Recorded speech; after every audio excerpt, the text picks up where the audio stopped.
Hi guys, welcome back to my YouTube channel. Thank you so much for your patience. As you may have noticed, I was absent last week, a bit busy translating the previous episodes into Arabic and hopefully in Berber extremely soon. So I will be uploading them this week. Feel free to watch. The content is the same, it's just in different language. However, you might see me as well giving a little tour to our international viewers. So do not panic, you're not missing anything. Everything is the same. So thank you again for being so patient with me. Now today I thought answering all your questions, so we're going to do a little Q&A. And let's start with the first question, which says, I am still struggling and not sure what I would like to do in the future with my life. I think this question is quite interesting and pretty common. A lot of people are not sure what they would like to do, and especially during this time right now, or after the pandemic, and especially students now who are going to university or who are going to get ready for the A-level and so on. We are still not sure what we want to do, and that is the thing. Every time I ask, so what do you think you would like to do in the future, or what do you think you want to be? I'm not sure, I haven't decided yet. Well, now, what I found out is, according to Mel Robbins, like we talked about in the first episode, if you're not sure about what you would like to do, the tip that she was given, and I have shared it as well in episode 1, is all about spending some time on your own. So sort of have a daily meeting with yourself. Take your notebook, your diary, or whatever you have, or even a piece of paper. Try and find out what are the things that excite you the most. What are the things that energizes you the most? What are the things that you enjoy doing the most? What are the things that you'd like to do? And at the same time, they can be your own job and they can be fun at the same time. Because sometimes we may think hobbies can never be a job. They could. So think about it. What are the things that you're passionate about as well? I mean, a lot of people say passion.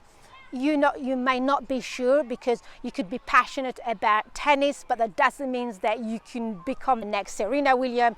Why not? If you think you're still young, who knows? But if you think you can do it, then that's something you would like to do, then go ahead. I don't know, but the thing is, you need to find out and write down what are the things that are going to drive you forward for the rest of your life. What are the things that you'd like to do and they look like honeymoon for the rest of your life? So you need to find out all the things that make you happy. And I hope this helps. If not, leave me again a comment down below and I'll come back to you. Let's have a look at the second question. I am still fighting with my limiting belief. Every time I want to do something, I've got this inner chat. Yes. We've talked about it, if you remember, that was tackling our limiting belief in one of the previous episodes, is that every time we try and do something new, your mind is going to start fight you every time until your mind gets used to it. So this is quite your subconscious mind like kicking in and tell you actually, oh, you cannot do it, or this or that. And this is also called the imposter syndrome, which is quite popular. Everybody pretty much has got it in their mind that every time we want to do something, we've got these sabotaging ideas. But the good thing is, remember, nobody really cares about you. No one really knows that you're thinking about it. It's just in your mind. Like Jeff Bezos says, if you go down the road in the corner and then look around, no one really pays attention to you. So we need to think and start being conscious about those limiting beliefs, about this imposter syndrome, the little lizard that is actually inside our minds and tries to sabotage us actually every time we want to try and do something great. So it's all about thinking. You have different strategies. Remember, you can use the 5-second rules with Mel Robbins, so you count backwards and then so you can reset yourself and come back to your reality. You can use the spiritual belief, which is your almighty God. But know one thing, actually it's all in our mind. It plays in our minds. We develop these negative habits And then all we do is that we get stuck in the same thing for years and years without even realizing. So now it's all about becoming conscious, is that every time you hear those negative beliefs or those sabotaging ideas, you've got to be conscious. You've got to be aware, quickly stop yourself, because all we're doing is that we're digging a hole to ourselves. That's all what we're doing. And then it's holding us back. We're not moving forward. And then years later, we're still here. We haven't moved anything. Don't you worry, you're not on your own. It happens to all of us. So let's have a look again. Okay, so this one, how can I start believing in myself? I think now it's all about being aware about your own products. So if you start believing in your own products, everybody will. So you need to start being aware about what is it that you would like to do, what is it that you would like to share with the world out there, what is it exactly, how is it going to serve others, how effective it's going to be. So you need to find out all these details.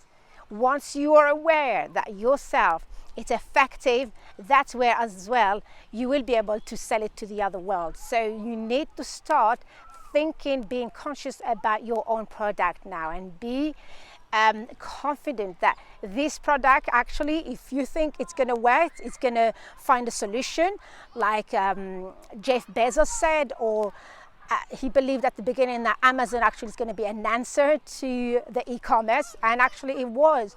Jack Ma thought as well the same thing. Alibaba.com has served everybody. At the beginning, nobody believed him, but this is the same. As soon as you believe that your product is going to give an answer to the world, then you're going toward the right direction. So start believing in yourself. Every time you remember that you've got those little inner chat, get rid of them.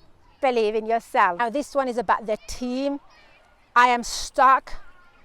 How can I find my team? Oh yes, so this one, it's all about how to find your inner circle, how you're going to be moving forward, how people will be able to help you toward your goal. And then we said to look around within your area or within your social media, or if you're part of a group that is doing the same thing, this is when you're going to start doing networking. But if you're not, let's say you probably maybe you're struggling to find your inner circle. Let's say if you're a photographer and you haven't managed to find your team. So there are so many great groups, example online, on Facebook, which are all about example photography or media or writer or production or anything. So what you can do is you can request whether you could join that group, as long as you know this is a legit group. That's not like a dodgy group. I think this is how you can do it. The other thing is there are online courses that you can join. There could be as well even a free Zoom courses that are going on right now during this pandemic. So try and find through social media safely whether you can find your group. The other thing is, what about your inner circle? So you can also check your friends. Does your friend, example, know somebody else who is in photography? Or look, example, through the website, the borough where you live, whether you've got people who are doing the same thing and so on. So this is the way that I would go for. All right, guys, I think this is it for today. Much appreciated. Thank you so much for your time. Really appreciate. God bless you. Remember to share, subscribe, notify, and share. See you very soon. God bless you all. Bye-bye.